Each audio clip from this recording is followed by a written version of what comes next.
Olá a todos vocês, amigos do canal, bem-vindos a mais um vídeo. Não se esqueçam de curtirem, de compartilharem, se inscreverem se não estão inscritos ainda, e acionarem o sininho das notificações para receberem sempre as mensagens e reflexões que colocamos aqui. Hoje vamos fazer um pouco diferente. Temos um texto próprio para refletirmos, mas diante desse ano todo que já vivemos numa situação extremamente difícil, que foi a situação que gerou o surgimento desse canal, encontramos, melhor dizendo, reencontramos este livro aqui nas nossas estantes, que parte de um princípio interessante. As estátuas dos 140 santos que estão na Praça de São Pedro, durante a noite, criariam vida e fariam um diálogo entre si. Por isso, o título Diálogos entre Santos de Mármore. E vamos hoje ler o capítulo 11 desse livro, intitulado Quem Ama Não Perde a Esperança. Então, se vocês gostariam de conhecer alguma coisa a respeito desse livro interessante, desse capítulo, para mantermos a esperança, mesmo na situação difícil que ainda vivemos, é só me acompanhar até o fim desse vídeo.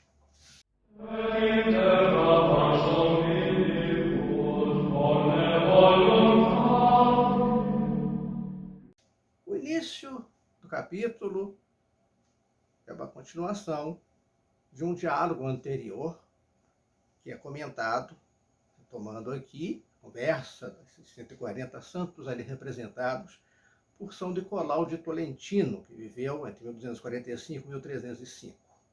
Começa da seguinte maneira: seu discurso foi perfeito, disse Nicolau de Tolentino, dirigindo-se a Tomás. São Tomás de Aquino encerra o capítulo 10, a sua fala.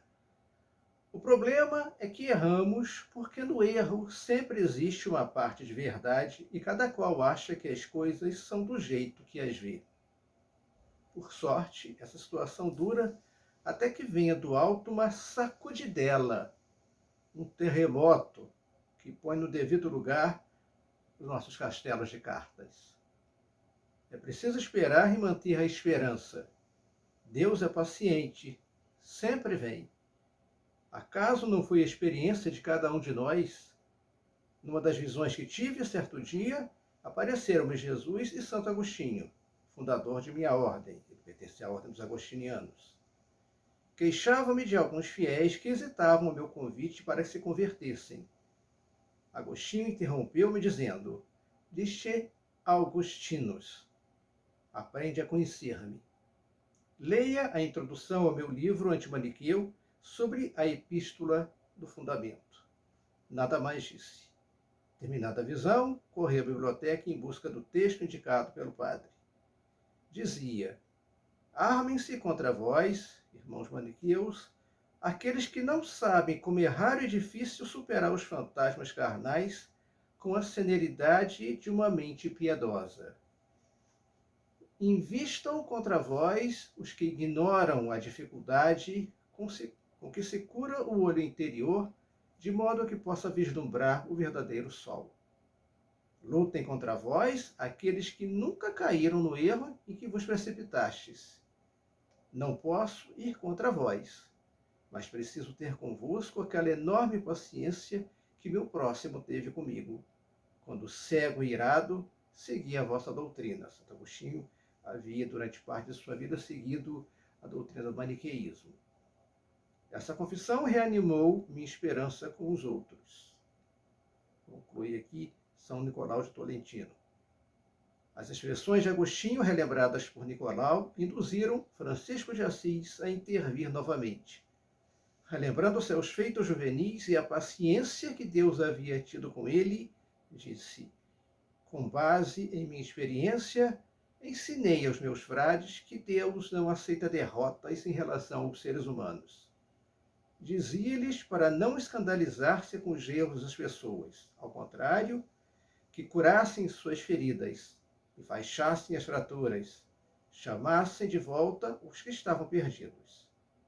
Muitos que pareciam membros do demônio um dia poderiam tornar-se discípulos de Cristo. Pai amado, atalhou Antônio de Pádua, volvendo a olhar a Francisco. Nos 11 anos que vivi na Ordem dos Menores, fiz de sua atitude de esperança com as pessoas um programa de vida. O senhor compreendeu bem que quem ama nunca perde a esperança.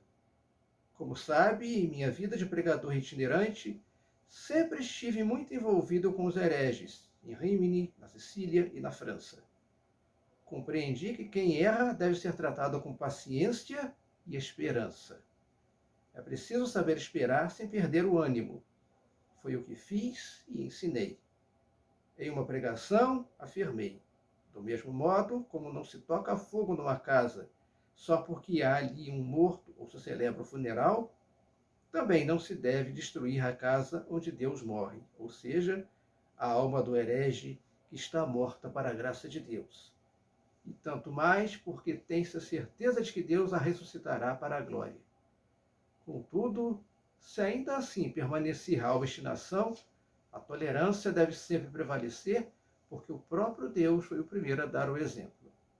Tolerem, pois, o herege e tomem isso como exemplo salutar. O assentimento com a cabeça e o sorriso benevolente de Francisco foram para Antônio a garantia de que havia compreendido a vontade do pobrezinho.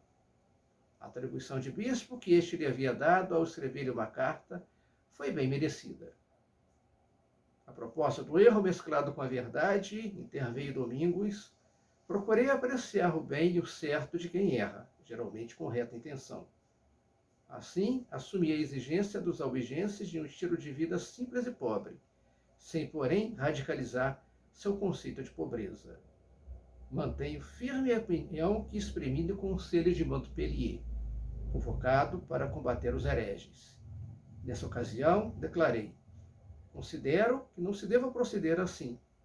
Parece-me impossível que só com palavras esses homens possam ser reconduzidos à fé, pois eles se fundamentam, sobretudo, em exemplos. Quereis bater um prego com outro prego. Domingos tem razão, disse João Crisóstomo. É preciso apreciar o bem dos que, em vossa opinião, erram e saber adaptar-se à sua mentalidade. Para exemplificar, nenhum de nós deu crédito à astrologia. No entanto, não serviu-se Deus da estrela para guiar os magos até Cristo.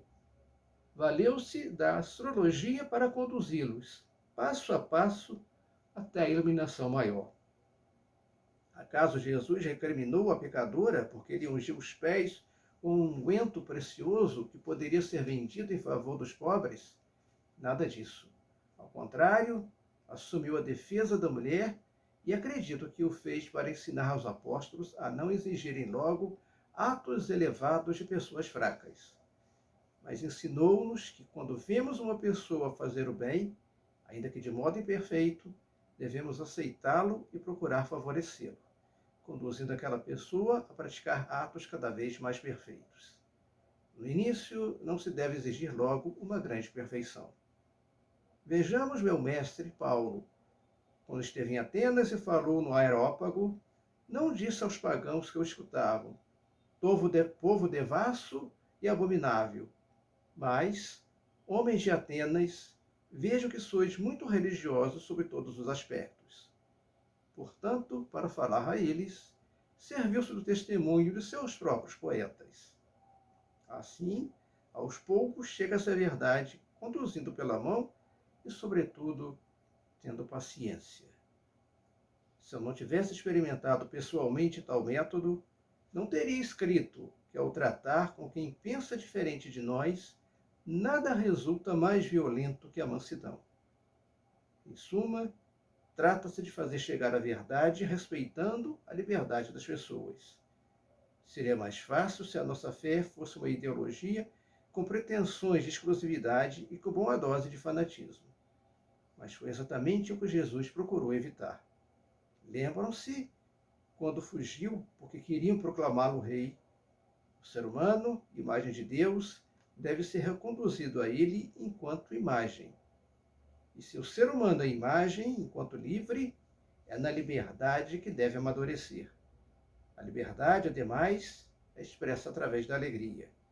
É preciso insistir nela, a exemplo do mestre, que convidava à conversão como para uma festa, um banquete, e não para um funeral. Além do mais, não chamamos o seu anúncio de mensagem de alegria, que é o Evangelho. Assim, a mensagem de esperança expressa nesse capítulo, em relação às pessoas que ainda subsistem no erro, e vemos muito hoje em dia, entre aqueles que, caindo no erro, caindo na mentira, espalhando a mentira sob diversas formas, negam a verdade, por mais clara que ela seja, ainda há uma esperança de que essas pessoas voltem a Deus. E isso é dado principalmente através do exemplo, e não do muito falar. É preciso, então, termos paciência, termos coragem, principalmente, termos aquela tolerância para reconduzir aquele que se extraviou do bom caminho.